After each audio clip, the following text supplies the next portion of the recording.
gorgeous, welcome back. I am so excited. We're going to cover a little bit about a topic and then we will have a journal prompt. Grab a journal, grab a snack, grab a drink, and let's get started.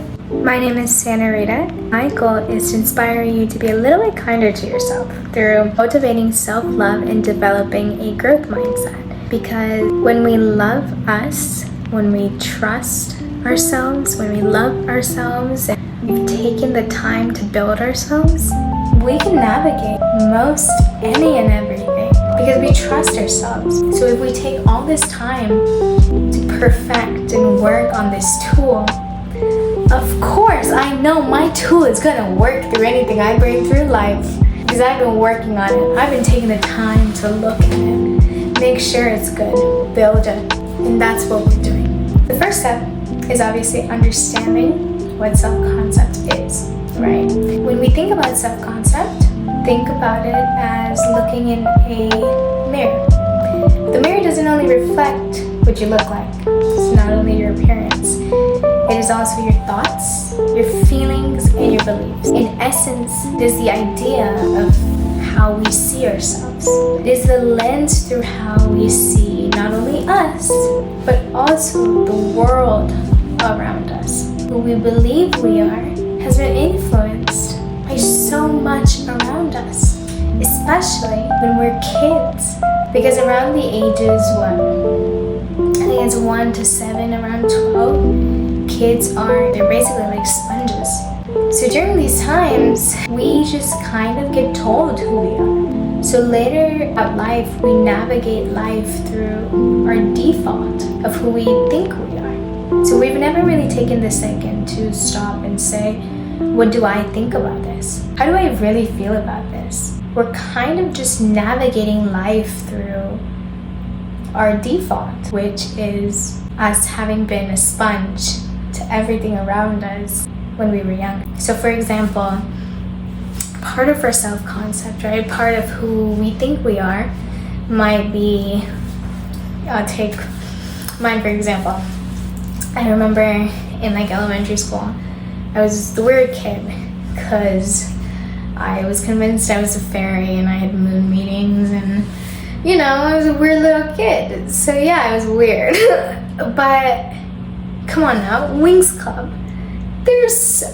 Every kid is weird. And now as an adult, I look back at it and I'm like, kids are weird. I was a weird kid, but so was everybody else. So I think when we look back at things like that, right, as adults, we have the ability, that's such a valuable perspective, to look back at it and be like, this part of my identity is no longer relevant. It was because some kid called me weird in elementary school because I was talking to the leaves. Yeah, that was weird. But kids are weird, okay? So it happens.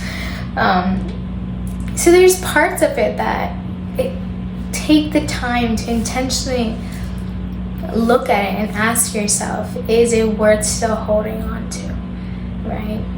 Is it really worth holding on to? So one way we can kind of reveal how we think about ourselves currently is think about the way you would describe yourself to somebody, right? What are the words we're using? How are we describing ourselves? Because how we see ourselves becomes a projection, right? If we see ourselves as confident, capable, then that confidence gets projected into the world. So take a second to think about, how do you describe yourself to people? Now let's look at, now that we understand what self-concept is, let's kind of look at the ripple effect. And self-concept isn't just this incredible thing, you know, that I'm like, you know, do it. It is the driving force behind our thoughts, our feelings, our behaviors. For our thoughts, right, it serves as this mental filter that affects how we interpret information. Our thoughts are influenced by beliefs that we hold. So if we believe in our abilities, if we believe that we are worthy, we will have a positive self-concept. We're more likely to embrace challenges. When we're faced with challenges, we interpret them as an opportunity for growth. We approach them with a growth mindset and believe that we can overcome them. But now on the flip side, if we have a negative self-concept, that might lead us to interpret the same thing as a setback, right? And it reinforcing that self-doubt and believing in shortcomings, affecting our perception of our capabilities. So what we believe we are, who we believe we are, becomes that mental filter of our thoughts.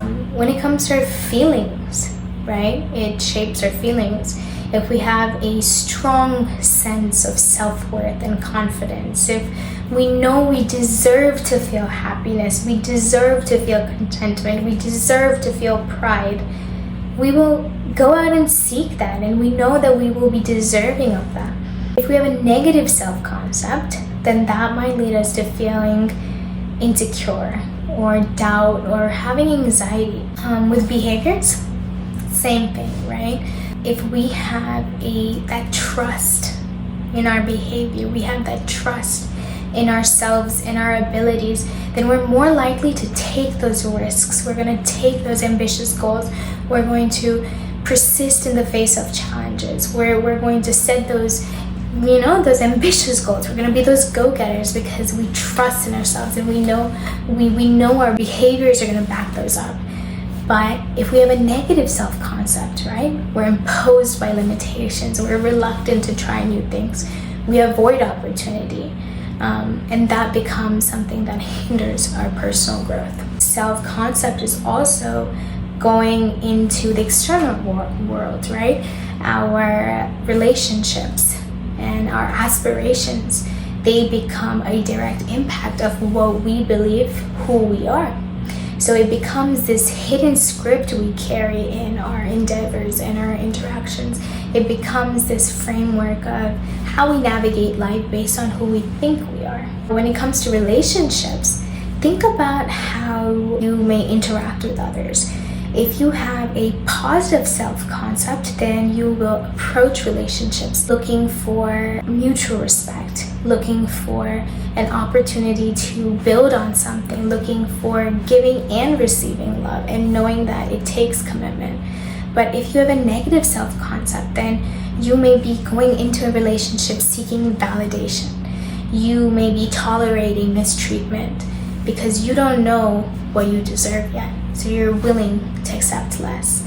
When it comes to our goals, when we consider setting our goals, if you have a healthy concept, right, you're empowered by success, you know you're capable, you're willing to set those goals for yourself. But if you have a negative self-concept, then you can accidentally self-sabotage yourself because you avoid opportunities. You're not sure if setting those goals, you're going to be able to meet them. So it's important to kind of take that step back and see how our internal world becomes this projection, right? Our internal idea of who we are ends up becoming just this projection on this blank slate of reality. So it's really important to be intentional about those and know what we're putting out there. Now, from all of this, right, if you were able to identify I have, these are the aspects that I'm really good in having my positive mindset, and these are the aspects that I need to kind of work on.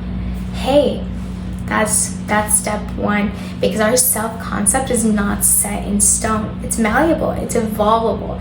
We can develop it, we can work on it. And by understanding how it impacts our emotions, thoughts, and behavior, we're gaining this insight into our personal growth, and now knowing, okay, these are the things that I have to work on. That's how I'm going to get to them. And that's very empowering, to be able to recognize and know that we are crafting who we are. We're challenging our limiting beliefs. We're embracing our strengths, and we're taking this intentional step forward for our self-image. And that makes you want to trust yourself more, because you're taking that time to build this relationship with yourself. So all in all, our self-concept is fundamental to who we are, right?